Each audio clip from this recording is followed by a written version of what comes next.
सभी का NEET light speed revision series में। दोस्तों इस वीडियो के अंदर हम डिटेल में रिवीजन करेंगे breathing and exchange of question का 100% गारंटी के साथ आपको सारी चीज़ें कवर हो जाएंगी और लेटेस्ट एनएमसी दोस्तों जो एनटीए का सिलेबस है उसके अकॉर्डिंग चलेंगे और इससे बाहर नहीं जो इसमें क्वेश्चन नहीं आएगा, बिल्कुल 100% मैं आपको श्योर हूँ। ठीक है दोस्तों, तो वीडियो को लाइक करके चैनल को सब्सक्राइब कर दीजिए अगर आप नए आए हैं तो, और कमेंट करके बता सकते हैं कैसा लगा आपको ये वीडियो। तो चलिए शुरू करते हैं दोस्तों breathing and exchange of gases. ठीक है, तो देखिए इंट्रोडक्शन की हम बात करें तो रेस्पिरेशन जो होता है वो क्या होता है, physical process of exchange of gases. Oxygen intake होता है, CO2 बाहर निकलता है। ठीक है सर, और no special organ in unicellular multicellular और लोअर ऑर्गेनिज्म, सिंपल डिफ्यूजन से होता है इसमें। ठीक है दोस्तों, और जनरल बॉडी सरफेस जो होता है वो सिंपल डिफ्यूजन से होता है। स्पॉन्जेस और सिलेंट्रेट में सिंपल डिफ्यूजन से स्पॉन्जेस, सिलेंट्रेट और फ्लैट वार्म, ये रिपीट हो गया है। स्किन से दोस्तों क्यूटिनियस अर्थवार्म जो कि मॉइस्ट क्यूटिकल के द्वारा करता है, और ट्रैकियल ट्यूब से दोस्तों इंसेक्ट, कॉकरोच और सेंटीपिड्स, गोजर और कॉकरोच। गिल्स की बात करें तो ब्रैंकियल में आ जाएगा, एक्वाटिक आर्थ्रोपोड आ जाएंगे, मोलस्क आ जाएगा, fishes, vertebrates. Lung reptiles, birds and mammals, मतलब हम सब भी। देखो नोट यहाँ पर लिखा गया कि एम्फीबियन में फ्रॉग एक ऐसा है जो कि स्किन से और मतलब लंग्स से दोनों से करता है। ठीक है, वो रिस्पायरेशन करता है, स्किन से क्यूटिनियस करेगा, लंग्स से पल्मोनरी। पैसेज ऑफ एयर, देखिए एक्सटर्नल नॉस्ट्रिल जो कि एक पेयर होता है ऊपर लिप्स के ऊपर। ठीक है, तो फिर उसके बाद आएगा अपना नजल चैम्बर। नजल चैम्बर के बाद आएगा फायरनेक्स जो कि कॉमन पैसेज होता है फूड और एयर दोनों के लिए, और लैरिंक्स जो होता है इसको हम साउंड बॉक्स भी बोलते हैं जो कार्टिलेजिनियस बॉक्स का बना हुआ होता है, और ट्रैकिया को विंड पाइप हम बोलते हैं, ब्रोंकी को बोलते हैं। ब्रोंकी दोस्तों कई प्रकार के ब्रोंकी आ जाएंगे, प्राइमरी, सेकेंडरी, टर्सरी। ब्रोंकियोस दोस्तों आपका टर्मिनल होता है, और एक्सटर्नल नॉस्ट्रिल से लेकर के लैरिनेक्स तक जो होता है वो कंडक्टिंग जोन होता है। बाकी जो होता है आपका क्या होता है, डेड या फिर एल्वेओलर स्पेस मतलब बोलते हैं उसको, ट्रांसपोर्ट करता है एयर को, clears foreign particles, humidified and humidified मतलब करता है, ब्रिंग बॉडी को टेम्परेचर नॉर्मल करता है, ये मतलब रेगुलेट कर सकता है। Trachea, bronchi and initial bronchioles are supported by incomplete cartilaginous link जो कि बचाती है कोलैप्स होने से, जो कि सी शेप की होती है। एनाटॉमी देख लेते हैं लंग एंड थोरैक्स की। तो शानदार लंग्स का डायग्राम है यहाँ पर। देखिए जो ट्रैकिया है ना ये डिवाइड होता है 5th थोरैसिक वर्टिब्रा पे। ठीक है, और into right and left pulmonary primary bronchi. इसकी कवरिंग जो होती है वो डबल लेयर्ड होती है, जिसमें प्लूरा फ्लूरल फ्लूइड होता है जो कि लेयर्स के बिटवीन में फ्रिक्शन को रिड्यूस करती है। राइट लंग की बात करें हम यहाँ पर 3 लोब होते हैं, हैवियर 625 ग्राम होता है, शॉर्टर एंड ब्रॉडर होता है। और लेफ्ट लंग जो होता है वो क्या होता है, लेफ्ट लंग जो होता है इसमें 2 लोब होते हैं और ये हल्का होता है, 565 ग्राम अप्रॉक्स, लॉन्गर होता है, नैरोवर होता है, कार्डियक नोच इसमें प्रेजेंट होता है। रेस्पिरेटरी जोन की हम बात करेंगे दोस्तों जो कि कंसिस्ट करता है respiratory bronchioles plus एल्वेओलर duct plus alveoli, और उसमें एल्वेलाई में वेस्कुलराइज बैग लाइक स्ट्रक्चर जो कि एक्चुअल साइट ऑफ डिफ्यूजन होता है, यहीं से डिफ्यूजन होगा। थोरैसिक चैम्बर बाउंड्रीज की बात करें, डॉर्सल वर्टिब्रल कॉलम आ जाता है, वेंट्रल में स्टर्नम आ जाता है, लेटरल लिप्स होगा, लोअर डायफ्राम जो होता है वो डोम शेप का होता है। किसका, डायफ्राम की बात हो रही है। मैकेनिज्म देख लेते हैं ब्रीथिंग का क्या होता है। तो 12 से 16 टाइम्स पर मिनट एक नॉर्मल ह्यूमन ब्रीथ करता है। ये स्पायरोमेट्रिक डिवाइस होती है जिससे मेजर किया जाता है। और इंस्पिरेशन जो होता है वो एक्टिव प्रोसेस होता है, वहीं जो एक्सपिरेशन होता है वो पैसिव प्रोसेस होता है। तो हम यहाँ पर क्या करेंगे, देखेंगे कि जो इंस्पिरेशन में क्या होता है, इंस्पायरेशन डायफ्राम कॉन्ट्रैक्ट करेगा और ये मूव करेगा नीचे की तरफ। ठीक है, डाउन फ्लैट, इंक्रीज कर देगा वॉल्यूम को इन antero posterior axis, posterior axis मतलब एंटेरियो पोस्टीरियर एक्सिस, और एक्सटर्नल इंटरकॉस्टल मसल जिसको हम बोलते हैं वो कॉन्ट्रैक्ट हो जाएगी, और रिब्स जो होते हैं मतलब ये पसली, ये रिब्स हैं जो कि 12 पेयर होता है, तो ये मूव आउट कर जाएगा, इंक्रीज हो जाएगा इसका वॉल्यूम डोर्सो वेंट्रल एक्सिस पे, और उसमें डायफ्राम कॉन्ट्रैक्ट करने पे इंक्रीज करता था एंटेरियो पोस्टीरियर एक्सिस पे, और इसका मतलब क्या होगा ऐसा होने से, तो ये थोरेसिक वॉल्यूम होगा इंक्रीज हो जाएगा, पल्मोनरी प्रेशर कम हो जाएगा, और एटमॉस्फेरिक प्रेशर जो होता है वो कम हो जाएगा इन रसेस, मतलब इनमें। फोर्स एक्सपायरेशन यूज करेगा internal intercostal muscle and abdominal muscle को, ये क्या करेगा, कंसिस्ट किया है। एक्सपायरेशन दोस्तों जो होता है वो डायफ्राम रिलीज कर होगा तो आर्क डब हो जाएगा, मतलब ठीक है, इंटरनल कॉस्टल मसल रिलैक्स हो जाएगी, रिबोस्टर्नम अपने ओरिजिनल पोजीशन पर फिर से वापस आ जाएंगे। तो इसमें इसके परिणाम स्वरूप यानी कि रिजल्ट में होगा थोरेसिक वॉल्यूम डिक्रीज हो जाएगा और पल्मोनरी वॉल्यूम इंक्रीज हो जाएगा, ठीक है। और इसमें क्या होता है, मोर देन एटमॉस्फेरिक प्रेशर होता है इसमें, मतलब उसका अंदर का प्रेशर, इसमें एयर बाहर निकल रहा है ना, इसीलिए एयर रश आउट। वॉल्यूम्स की बात करें, कुछ यहाँ पर हैं वॉल्यूम्स, जैसे कि टीवी जो होता है अपना, ये क्या होता है कि total volume of air inspired और एक्सपायर्ड ड्यूरिंग नॉर्मल रिस्पायरेशन में 500 से 600 ml होता है, 500 ml होता है। और IRV क्या होता है, इंस्पायरेटरी रिजर्व वॉल्यूम, जो कि additional volume inspire by A forcible inspiration 2500 यानी 2500 से 300 ml होता है ये। और एक्सपायरेटरी रिजर्व वॉल्यूम जो होता है वो एडिशनल वॉल्यूम एक्सपायर होता है बाई फोर्सिबल एक्सपायरेशन से, वैल्यू होती है इसकी 1000 से, मतलब 1000 to 1100 ml। और रेसिडुअल वॉल्यूम जो बचा हुआ हवा होता है, मतलब इसको बोल सकते हैं, इसमें वॉल्यूम रिमेनिंग लंग में आफ्टर फोर्सफुली से एक्सपायरेशन किया हमने, फोर्सफुल एक्सपायरेशन, तो जो बचा हुआ लंग वही रेसिडुअल वॉल्यूम है, 1100 से 1200 ml हो जाएगी ये। Important RV can not be measure by spirometer, ठीक है। देखो रेसिडुअल पल्मोनरी कैपेसिटीज की बात करें तो पल्मोनरी कैपेसिटीज वॉल्यूम से मिलकर बनती हैं। जैसे पहली कैपेसिटी की हम यहाँ पर बात करेंगे तो अपना क्या है, इंस्पायरेटरी कैपेसिटी, जिसको हम IC बोलेंगे शॉर्ट में। तो इंस्पायरेटरी कैपेसिटी में ये अपना आ जाता है total tidal volume plus IRV। तो इसका डिफिनेशन जो होता है total air a person can inspire after normal expiration के बाद में, ठीक। और वहीं अगर हम दूसरे नंबर पे बात करें तो ये एक्सपायरेटरी कैपेसिटी जो होती है वो क्या होता है सर, वो होता है इसका form tidal volume plus ERV expiratory reserve volume. तो इसमें क्या होता है कि total air person can inspire after normal inspiration, ठीक है। तो इसमें ये होता है। वहीं अगर हम बात करेंगे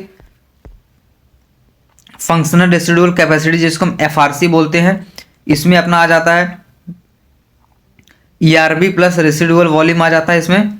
ये क्या होता है सर, ये होता है वॉल्यूम जो बच जाता है लंग में, मतलब आफ्टर नॉर्मल एक्सपायरेशन करने के बाद। और वाइटल कैपेसिटी, वाइटल कैपेसिटी क्या होता है सर, तो ये वाइटल कैपेसिटी जो होता है ये होता है ERV plus TV plus IRV, यानी expiratory reserve volume tidal volume plus inspiratory reserve volume. इसमें होता है मैक्सिमम जो एयर होता है एक आदमी सांस ले सकता है एक फोर्सफुल, जैसे फोर्सफुल एक्सपायरेशन में करने जा रहा हूँ, फोर्सफुल एक्सपायरेशन किया, उसके बाद एक आदमी कितना एयर ब्रीथ कर सकता है, वही होता है वाइटल कैपेसिटी। और एक बच गया है अपना, जो कि क्या है, टोटल लंग कैपेसिटी, ठीक है। तो ये टोटल लंग कैपेसिटी जो होगा वो क्या होगा सर, यहाँ पर हम देखेंगे टोटल लंग कैपेसिटी जो हो जाएगा वो क्या होगा, भाई कलर चेंज हो जाएगा,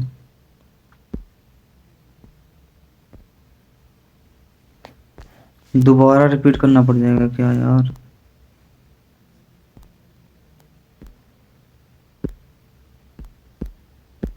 छोड़ जाने दो, इसी से कर देता हूँ नीले से। नहीं रिपीट तो नहीं हुआ एक भी। तो इसमें क्या हो जाएगा, सॉरी TLC पे करना था मुझको। TLC जो होता है टोटल लंग कैपेसिटी जिसको हम बोलते हैं, इसमें आता है reserve volume, sorry residual volume plus ERV plus TC plus IRV, जिसको हम दोस्तों VC प्लस RV भी कह सकते हैं, क्योंकि वाइटल कैपेसिटी जो होता है अपना वो क्या होता है, क्या बोलते हैं उसमें ERV plus TV plus IRV आ गया, तो बचा आपका रेसिडुअल वॉल्यूम, तो उसको VC प्लस RC भी कह सकते हैं। इसमें टोटल वॉल्यूम जो मतलब एकोमोडेट होगा, मतलब एक प्रकार से आप कह सकते हैं जमा होगा लंग में लास्ट में at the end of forced inspiration करने, सांस खींचने के बाद तेज से। तो ये था।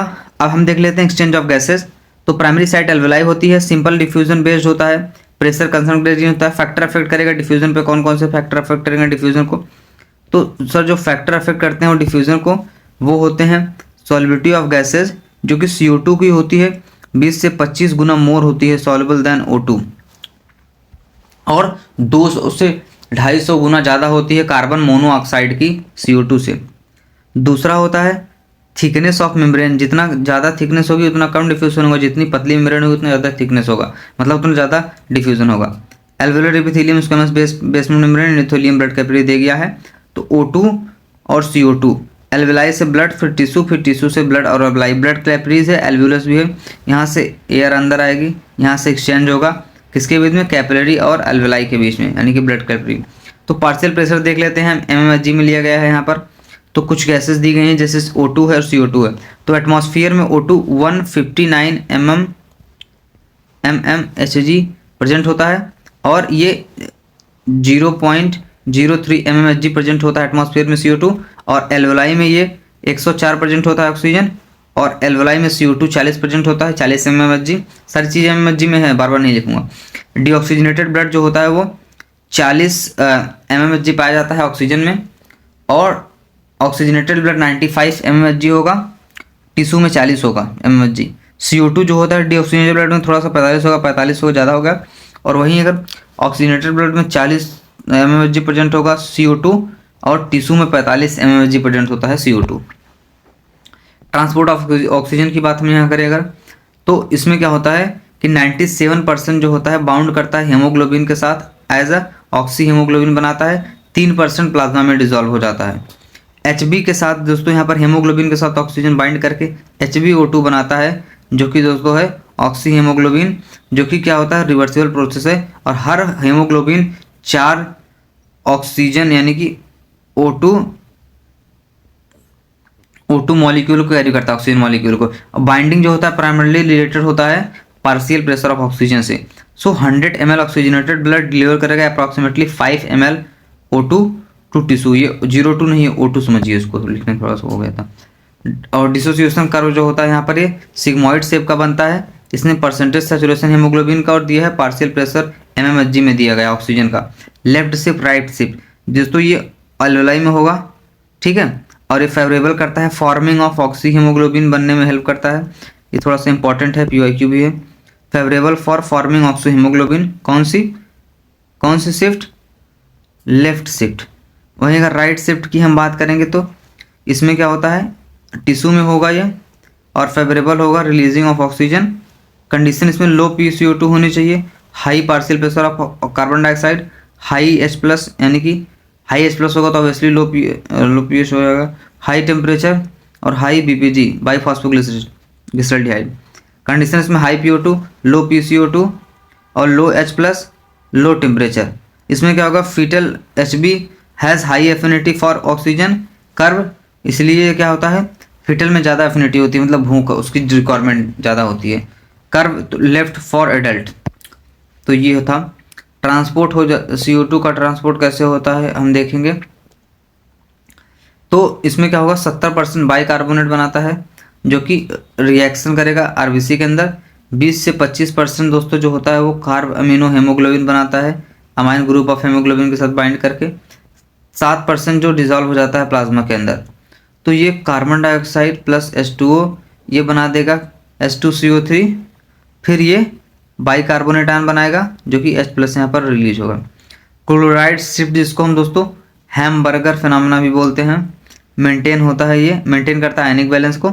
और हर 100 ml जो डीऑक्सीजनेटेड ब्लड होगा वो डिलीवर करेगा approximately 4 ml of CO2 to alveoli को। रेगुलेशन कैसे होता है रिस्पायरेशन का, तो न्यूरल कंट्रोल की बात करें तो रिस्पायरेटरी रिदम सेंटर मेडुला और प्राइमरी होता है रेगुलेशन।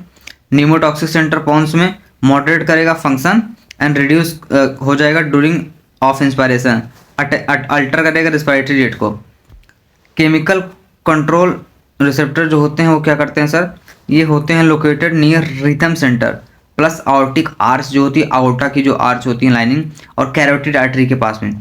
हाईली सेंसिटिव होती हैं CO2 से और H+ आयन से। इंक्रीज हो जाएंगी CO2 H+ जब सिग्नल रिदमिक सेंटर को एडजस्टमेंट करेगा। इंपॉर्टेंट देख लो यहाँ पर, ऑक्सीजन जो होता है इंपॉर्टेंट रोल प्ले करता है insignificant in the insignificant role in the regulation. Disorder condition देख लेते हैं हम, कुछ डिसऑर्डर हैं जैसे अस्थमा जो होता है वो क्या होता है, एक एलर्जिक हाइपर सेंसिटिविटी, इसमें स्पाज्म मतलब सिकुड़ जाता है ब्रोंकियोल्स, बहुत ही डिफिकल्टी होती है ब्रीथिंग में और छींकने वगैरह में। तो ये तो देखो डायग्राम में शानदार बना के लाए हैं, वीडियो को लाइक करके चैनल को सब्सक्राइब कर लो अगर नया है तो। इम्फाइसीमा की अगर हम बात करेंगे यहाँ पर तो क्या होता है, इम्फाइसीमा दोस्तों जो होता है वो क्रोनिक डिसऑर्डर है एक्सेसिव स्मोकिंग कारण, चाहे सिगरेट पियो, चाहे बीड़ी पियो, चाहे तंबाकू, चाहे हुक्का पियो, तो इस स्मोकिंग कारण होता है। एल्विलर वॉल इसमें डैमेज हो जाती हैं और सरफेस एरिया बहुत ही कम हो जाता है, जिससे लंग जो होता है वो लूज कर देता है अपनी इलास्टिसिटी को, ठीक है।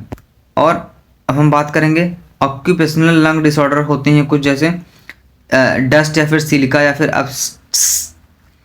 एब्स्टॉस के उसमें कांटेक्ट में आने के बाद होता है, जो कि फाइब्रोसिस होता है, इसमें प्रोलिफरेशन हो जाता है फाइब्रस टिश्यू का और लंग डैमेज हो जाता है इससे।